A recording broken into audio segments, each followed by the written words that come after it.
O capítulo desse mês tem o Nagi criança de kimono na sua capa, e logo após vemos a primeira página dele, que é o Nagi e o Ryo correndo. É literalmente a mesma página do final do capítulo 33, só que agora em outro ângulo, ok? O primeiro núcleo é mostrado. Mikage dribla facilmente um de seus adversários e se encontra com o Kurona, que diz que dali ele não passa. O Ryo pede pra ele tentar, e quando o Hanzi tenta o parar, o Camaleão Roxo usa o mesmo drible que ele tinha utilizado contra si no capítulo passado. O Kurona percebe que o Ryo, mesmo tendo acabado de ver aquele drible, já tinha copiado ele perfeitamente, e sendo assim, ele o elogia dizendo: "Você é bom." Passando por mais um da equipe do Kurona, ele pensa: "Um gol na minha cor. Eu vencerei com o meu gol." Vamos então pro núcleo do Nagi. Ele leva a bola e repare que a página busca destacar as posições no campo, tanto do Loki como do Luna no fundo. O Loki até tá mais apagado do que o Luna, né? Mas ainda dá pra perceber ele ali. E bem, o Seishiro é completamente cercado. Tanto Dada como Cavazos e Blake chegam juntos dizendo que esse era o fim dele. Só que nesse momento, o galego pensa que agora é a hora contra as estrelas mundiais. Tocando pro Zantetsu, ele o convida para participar desse lance. Tsurugi faz um lançamento perfeito, a bola cai nas costas do Seishiro e ele domina de calcanhar. Todas as três estrelas estão surpresas com isso. E a parada fica mais surpreendente ainda. Ele levanta ela jogando pra frente, Dada se prepara para fazer uma colisão com ele. Nesse momento, Nagi dá um totó nela, arqueando-a mais ainda, usa o ombro para condução, passa pelo foco em Dada. Eu jurava que isso aqui não era sequer possível até que os meninos chegassem na saga profissional, mas ele passa por ele, ele consegue, e enquanto o Dada questiona se ele é uma espécie de acrobata, ele pensa sobre esse mundo que ele será aquele quem destruirá. Voltamos pro núcleo do Ryo e ele passa pro Igarashi, o pedindo para pensar em si como se fosse o Shidou. Buda reage perfeitamente e segue bem o plano. Fazendo o passe, com os 3 tesouros sagrados, a bola cai pro Mikage finalizar, e nesse momento o Roshinol pensa: foco no gol, foco máximo. Shidou repara o lance que acabou de ser criado e percebe: Koki Roxo, essa não é a minha jogada? Ryo faz simplesmente um golaço à la Ryusei e comemora. Logo em sequência, Nagi, que tinha prometido comer esse mundo, finaliza. Mas nesse exato momento, enquanto ele jurava que tinha passado por todo mundo, quem chega é o Loki para tirar sua finalização, dominando a bola sem o menor dos problemas e ainda dizendo, né, a frase mais óbvia que ele sempre diz: "Você é lento demais." É quase como se o Loki fosse um descarranhado, né? Ele não consegue comentar nada que seja diferente desse tema. É sempre alguém que é mais lento que ele, e ele diminuindo a pessoa por ser lenta.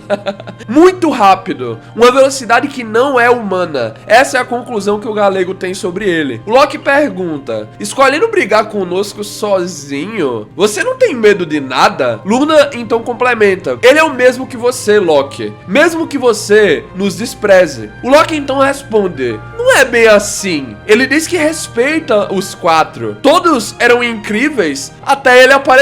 Com esse comentário dissimulado, os outros 3 reagem de suas maneiras, com o Dada tendo destaque, dizendo que era por isso que ele gostava dele. O Nagi pensou na situação: "Ele entrou correndo por fora do meu campo de visão. Que monstro." O Loki então falou: "Mas sabe de uma coisa? Realmente talvez sejamos iguais, abençoados com talentos e sem medo de nada. Mas se formos colocar de outra forma, quando você aprender o que é medo de verdade, ele o destruirá." Quase como se fosse uma profecia, Loki avisou a Seishiro isso, só que o mais interessante aqui é que o Nagi não entende bulhufas do que ele tá falando. O Loki tá falando em inglês, né? E como o Jin não traduziu, pelo menos aqui, essa sequência da conversação dos dois aqui virou suco da esquizofrenia, porque enquanto um tá dizendo que o cara vai literalmente um dia ser esmagado pelo sentimento do medo, o Nagi tá simplesmente na caixa prega, tá bom? Ele tá pensando no Mikage, ele tá realmente idealizando, pô, rápido, Ryo, o mundo possui tantas inesperadas criaturas, ele tá pensando numa coisa completamente contrária ao que o Loki tá falando pra ele, tá bom? É essa a conclusão que ele chega, e sim, finalizamos o confronto contra o World 5. Assim, bem que eu tava achando estranho continuarmos a ter uma partida com o Shigiri lesionado, e no fim, né, os meninos no geral não puderam sequer tirar um real proveito dessa situação aqui. Eu acho que o Nagi é um dos únicos que teve realmente algum aprendizado, e ainda assim não foi nenhum aprendizado legal em si, né? Ele foi mais amaldiçoado do que qualquer outra coisa positiva. E olha, de certa forma fica meio esclarecido muito bem o motivo pelo qual o Barou não teve tantos insights nessa etapa, né? Eu acho que sim, ele poderia ter melhorado mais, pelo menos ao meu ver, caso ele pudesse ter aproveitado mais dessa experiência. No final das contas, não ganhamos isso. Ele não possuiu sequer a mínima chance de ter uma real experiência contra o top 5 trazido aqui pro Blue Lock. Eu acho que sim, numa situação hipotética do Barou ter mais experiência com eles, ele poderia ter evoluído um pouco seu futebol. Não sei, né? Pode ser porque eu virei fanboy do Barou depois da partida contra o Ubers, mas é essa a perspectiva que eu tenho. Voltamos pro lado do Ryo. O budistinha, então, grita comemorando e elogia o chute dele. Só que nesse momento, ele pergunta o porquê ele não tinha dito que possuía uma arma secreta como essa. O Ryo, ouvindo ele falar isso, pergunta: arma? Eu só tava copiando. Eu nunca vou alcançar os prodígios desse jeito. O budistinha apenas concorda, ok, tá bom, se tu diz, né? Mas o Ryusei tava ouvindo tudo isso e ele pensa: ah, eu acho que esse cara não percebeu que a sua habilidade de copiar é o seu raro talento. O Ryo pergunta quem eles irão escolher. Todos basicamente concordam que será o Kurona, e ele só agradece ali por ter sido salvo, né? Por ter sido levado para a próxima fase. Nesse momento, o Shidou chama a atenção do Roshinol e diz: ei, do Coque Roxo, não julgue mal a sua explosão, Mr. Camaleão. Sorridentemente, ele reconhece o poder do seu colega, as habilidades que ele possui. E é isso que me faz amar o Shidou, cara. Toda essa persona de alguém que fantasia com pessoas que são tão fortes quanto a si mesmo e consegue valorizar isso, até naqueles que não se veem de uma forma tão incrível assim, me faz valorizar mais o Ryusei, sabe? É um dos fatores que eu acho que esteticamente combina muito com a persona dele, cara. Eu amo o Shidou ser do jeito que ele é na obra, na moral. A segunda seleção do lado desses 5 é encerrada, e com um novo time seguindo adiante, vamos para o outro núcleo. No quarto dos meninos era hora de entrar no bloco de estudo de línguas. Para ser mais específico, era o momento para aprender a mais falada do mundo, inglês. Zantetsu tentava sem sucesso pronunciar algo, e enquanto memorizava a frase básica de falação, oi, eu sou, apresentando, né? Oi, meu nome é... Ele tentou acertar o nome ali do bonequinho no qual tava no livro de aprendizado, e quando foi mostrar pro Barou, tomou um xingamento de graça. O Shoei nem sequer conseguiu entender direito quem supostamente era pra estar ali naquele desenho, e no final das contas, essa sequência aqui de quadros é mais pra mostrar como as relações entre o grupo recém-formado já estavam boas, tá bom? Todo mundo já tá meio tranquilo um com o outro, entre aspas, né?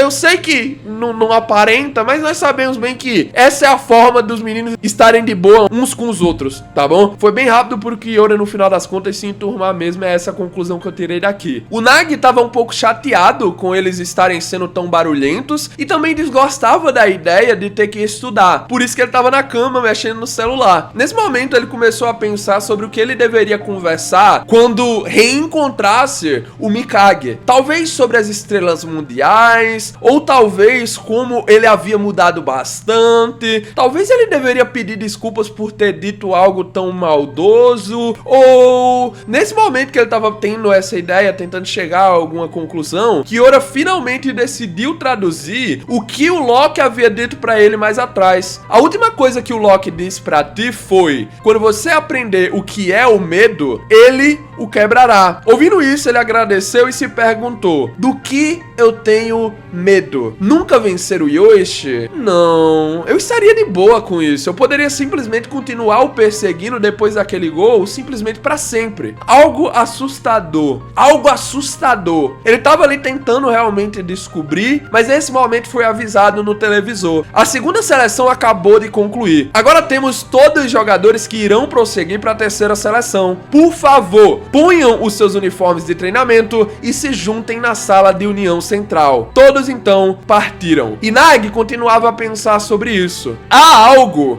que eu tenho medo, que o fogo que eu estou sentindo agora desapareça. O Reu me trouxe junto de si. Eu persegui o Isagi e consegui dar a volta por cima com esses caras ao meu lado. Futebol e o Blue Lock continuam me mostrando novas versões de mim mesmo. Eu quero continuar dentro desse fogo pra sempre. Eu quero estar excitado eternamente. Com os 5 sendo convidados pelo ego a entrar ali na sala principal, Nagi decidiu: eu quero nunca mais acordar desse sonho. Olhando para o Isagi, ele concluiu: eu quero permanecer animado. E enquanto cumprimentava seu ex-companheiro, o capítulo acabou. Eu acho muito interessante esse contraste das duas obras nos seus capítulos mais recentes, gente. É muito divertido ver o que o Seishiro idealizou pra si e saber como isso acabou sendo uma armadilha. Não havia nada de errado com esse seu sonho,